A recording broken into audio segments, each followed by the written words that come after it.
এটা রাসূল করিম সাল্লাল্লাহু আলাইহি ওয়াসাল্লামের শিক্ষা এবং সাহাবীদের শিক্ষা না।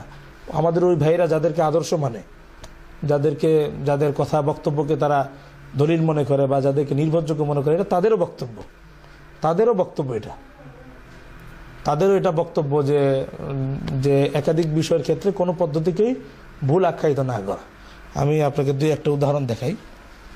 মাজমুল ফতোয়া ইবনে তাইমিয়া, শাইখুল ইসলাম ইবনে তাইমিয়া রহমতুল্লাহ, তাদের মোটামুটি ওই আমাদের ওই ভাইরা শাইখুল ইসলাম ইবনে তাইমিয়া রহমতুল্লাহ আলীকে একজন নির্ভরযোগ্য ব্যক্তি বলে মনে করেন। এটা অনেক দলিল আমাদের কাছে আছে। শাইখ আকরামুজ্জামান বিন আব্দুল সালাম, ওনার একটা প্রবন্ধ আছে, ওখানে উনি গায়রে মুকাল্লিদ পক্ষের আলেমদের একটা তালিকা দিয়েছেন, তার মধ্যে ইবনে তাইমিয়া রহমতুল্লাহর নাম প্রথমেই আছে। দেখেন উনি কি বলছেন। মাজমুল ফতোয়া ইবনে তাইমিয়ার 24 নম্বর খণ্ড 242 নম্বর পৃষ্ঠা। মাজমুল ফতোয়া ইবনে তাইমিয়া, যেটা সৌদি আরবের রিয়াদ থেকে মুজাম্মাউল মালিক ফাহাদ থেকে বের হয়েছে, এই নস্কার 242 নম্বর পৃষ্ঠা, 24 নম্বর খণ্ডের 242 নম্বর পৃষ্ঠা। এখানে যে বিষয়টা আছে, শাইখুল ইসলাম ইবনে তাইমিয়া রাহমাতুল্লাহ আলাইহি বলেছেন, ওয়াকাইদুনা ফি হাযাল বাবি আসাহুল কওয়াইদ আন্না জামিয়া সিফাতিল ইবাদাত মিনাল আকওয়ালি ওয়াল আফআল ইযা কানাত মাসুরাতান আসরান ইয়াসিহু আত-তামাসসুকু বিহি লাম ইউকরাহ শাইউম মিন যালিকা বাল ইউশরাউ যালিকা কুল্লুহু। উনি বলেছেন এইসব ক্ষেত্রে আমাদের যে নীতি, আমাদের যে মূলনীতি, সেটাই আসাহুল কওয়াইদ, সবচেয়ে বিশুদ্ধ মূলনীতি। সেই মূলনীতিটা কি? আন্না জামিয়া সিফাতিল ইবাদাত মিনাল আকওয়ালি ওয়াল আফআল, যদি এবাদতের একাধিক পদ্ধতি, একাধিক কাজ যদি ইযা কানাত মাসুরাতান আসরান ইয়াসিহু আত-তামাসসুকু বিহি, যদি সহিহ সনদে প্রমাণিত হয়ে থাকে, এমন হাদিসে সেটা বর্ণিত হয়েছে যেটার সনদ সহিহ, লাম ইউকরাহ শাইউম মিন যালিকা, তখন কোনো পদ্ধতিকেই মাকরু মনে করা যাবে না, অপছন্দ করা যাবে না। বাল ইউশরাউ যালিকা কুল্লু, প্রত্যেকটা পদ্ধতি তখন শরীয় সম্মত বলে গণ্য হবে। কামা কুলনা ফি আনওয়াই সালাতিল খাউফ ওয়া ফি নাওয়াইল আযান ওয়াত তারজিহ ওয়াত তারকিহ ওয়া নাওয়াইল ইকামাত শাফঈয়া ওয়া ইফরাদিহা। যেমন উনি বলতেছেন সালাতুল খাউফের বিভিন্ন পদ্ধতি, আজানের বিভিন্ন পদ্ধতি, তারজি সহ আজান, তারজি বর্জন করে আজান, তারপরে ইবাদতের দুই রকম পদ্ধতি, শাফাউহা ওয়া ইফরাদুহা, একবার করে একামত দেওয়া, দুইবার করে একামত দেওয়া। ওকামা কুলনা ফি আনওয়াই তাশাহুদ, যেমন তাশাহুদের বিভিন্ন পাঠ আছে, একাধিক তাশাহুদ আছে। ওয়ান ওয়াইল ইস্তিফতাহাত, একাধিক সানা আছে। ওয়ান ওয়াইল ইস্তিয়াজাত, ওয়ান ওয়াইল কিরাআত, ওই যে কেরাতের বিষয়টা, একাধিক কেরাত। ওয়ান ওয়াই তাকবীর ঈদিস যাওয়াইদ, ঈদের অতিরিক্ত যে তাকবীরগুলো, 6 তাকবীর না 12 তাকবীর। ওয়ান ওয়াই সালাতুল জানাজা, জানাজার নামাজে একাধিক পদ্ধতি, জানাজার নামাজে সূরা ফাতিহা পড়বে কি পড়বে না। ও সুজুদ সাহবি, সেজদা সাহুর একাধিক পদ্ধতি। ওয়াল কুনুতি ক্বাবলা রুকু ওয়া বাদা, কুনুত রুকুর আগে পড়বে না পরে।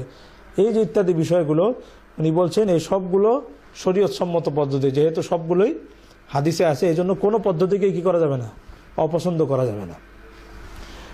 লাকিন কদ ইউস্তাহাব্বু বাদি হাদিল মাসুরাত ওয়া ইউফাদ্দালু আলা বাদি ইযা কামা দালিলুন ইউজিবু তাফদীল ওয়ালা ইউকরাহুল আখার। যদি কখনো এমন হয় যে কোনো হাদিস থেকে বোঝা যায় এই আমলটা বেশি উত্তম, এটা একটু কম উত্তম, তখন একটাকে উত্তম অনুত্তম বলা গেলে ওয়ালা ইউকরাহুল আখার, অন্য পদ্ধতিকে তখনও ভুল বলা যাবে না, অন্য পদ্ধতিকে তখনও মাকরু মনে করা যাবে না, অপছন্দ করা যাবে না। এখানে ইবনে তাইমিয়া রাহমাতুল্লাহ স্পষ্ট শিখিয়ে দিলেন, লাম ইউকরাহ শাইউম মিন যালিকা, যদি একাধিক পদ্ধতি রাসূল কারীম সাল্লাল্লাহু আলাইহি ওয়াসাল্লাম থেকে সহিহ সনদে প্রমাণিত হয়ে থাকে, তখন কোনো পদ্ধতিকে ভুল আখ্যায়িত করা যাবে না, কোনো পদ্ধতিকে অপছন্দ করা যাবে না। যে আমার কাছে এই হাদিসটা ভালো লাগলো, জোরে আমিনের, আমি বললাম হাসতে আমিনের হাদিস, বাস আমি সেটাকে অপছন্দ করলাম। সেটার উপর যারা আমল করছে আমি তাদেরকে অন্য দৃষ্টিতে দেখলাম। এই কাজটা যদি আমি করি, তাহলে আমি রাসূল কারীম সাল্লাল্লাহু আলাইহি ওয়াসাল্লামের যে আদর্শ, সাহাবীদের আদর্শ, শাইখুল ইসলাম ইবনে তাইমিয়ার যে আদর্শ, সেটা আমি গ্রহণ করলাম না। শুধু শাইখুল ইসলাম ইবনে তাইমিয়া রাহমাতুল্লাহ আলাইহি না, ইবনুল কাইয়িম জাওজিয়া রাহিমাহুল্লাহ, ইবনে তাইমিয়া রাহমাতুল্লাহ আলাইহির বিশিষ্ট শাগরিদ, তাকেও ওনারা আদর্শ মানেন। আপনি ওই শাইখ আকরামুজ্জামানের প্রবন্ধ দেখেন, ওইখানে ইবনে তাইমিয়ার নামও আছে, ইবনুল কাইয়িমের নামও আছে। ইবনুল কাইয়িম কি বলছে দেখেন, জাদুল মাআদ, ইবনুল কাইয়িমের একটা কিতাব, ইবনে কাইয়িম আল জাওজিয়া রাহিমাহুল্লাহ, ওনার কিতাব জাদুল মাআদ ফি হাদি খাইরিল ইবাদ, জাদুল মাআদ ফি হাদি খাইরিল ইবাদ। এই কিতাবের 1 নম্বর খণ্ডের 266 নম্বর পৃষ্ঠা, 1 নম্বর খণ্ডে 266 নম্বর পৃষ্ঠা, জাদুল মাআদ ফি হাদি খাইরিল ইবাদ।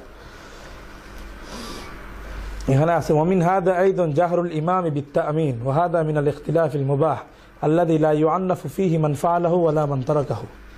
উনি বলছেন অনুরূপভাবে ইমামের জোরে আমিন বলা।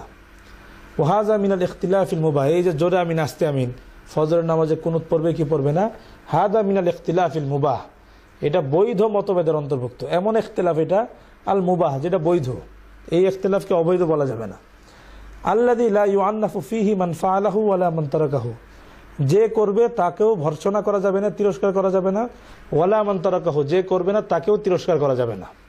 ওয়াহাদা কারফাল ইয়াদাইনি ফিস সালাতি ওয়া তারকি, যেমনি ভাবে নামাজে রফিয়াদাইন করা না করা, কেউ রফিয়াদাইন করে কেউ করে না, তো যে রফিয়াদাইন করে না আমি তার ভর্ৎসনা করলাম, তিরস্কার করলাম, তুমি রফিয়াদাইন করো না কেন, তুমি হাদিস মানো না, তুমি হাদিস বিরোধী, এই যে এই কাজটা এটা জায়েজ নেই। ইবনুল কাইয়িম রাহিমাহুল্লাহ স্পষ্ট বললেন, ওয়াল কাল খিলাফ ফি আনওয়াই তাশাহুদাত ওয়া আনওয়াইল আযান ওয়াল ইকামা, তুমি একবার করে একামত বলো না, দুইবার করে কেন বলো, এটার উপরে আজকাল আপত্তি হয়, টিভি চ্যানেলগুলোতে বিভিন্ন জায়গায় আপত্তি হয় যে একবার এটা হাদিসে নাই বা জয়ীফ হাদিসে আছে বা এটা কম শক্তিশালী। এইসবের ক্ষেত্রে ইবনুল কাইয়িম রাহিমাহুল্লাহ বললেন যে যে এইভাবে করলো ওইভাবে করলো, যে করলো না, কাউকে আপত্তি করা যাবে না, কাউকে তিরস্কার করা যাবে না। তো এই ক্ষেত্রে সবার নীতি এটাই ছিল, রাসূল আকরাম সাল্লাল্লাহু আলাইহি ওয়াসাল্লামের হেদায়েত, সাহাবীদের হেদায়েত, সাহাবীদের সিরাত এবং ইবনুল কাইয়িমের বক্তব্য দিয়ে যেটা বোঝা গেল, সব যুগের আহলুস সুন্নাহ ওয়াল জামাতের যারা মনীষী ছিলেন তাদের নীতি এটাই ছিল যে একাধিক বিষয়ের ক্ষেত্রে যদি রাসূল আকরাম সাল্লাল্লাহু আলাইহি ওয়াসাল্লামের হাদিস পাওয়া যায়, সেই ক্ষেত্রে যে পদ্ধতির উপর আছে তাকে সেই পদ্ধতির উপর থাকতে দেওয়া।